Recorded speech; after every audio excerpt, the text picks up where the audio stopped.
Hello guys, in this video I'm going to show you how to search different categories on the Temu app. But before that, don't forget to subscribe and leave a comment down below, because at 10,000 subscribers I'm going to show you my whole YouTube revenue statistics and growth strategy, and you won't want to miss that. So, without further ado, let's just jump right into it.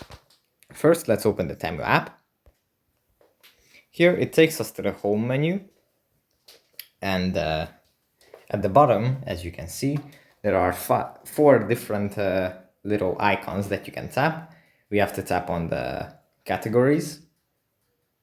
And here on the left, if you scroll down or up, you can browse different kinds of categories and select whichever interests you. For example, there are jewelry and accessories, or automotive. And here, if you tap on that, there are different subcategories that might be useful or interesting for you. So that's it for this video. Don't forget to subscribe, and I'll see you in the next one.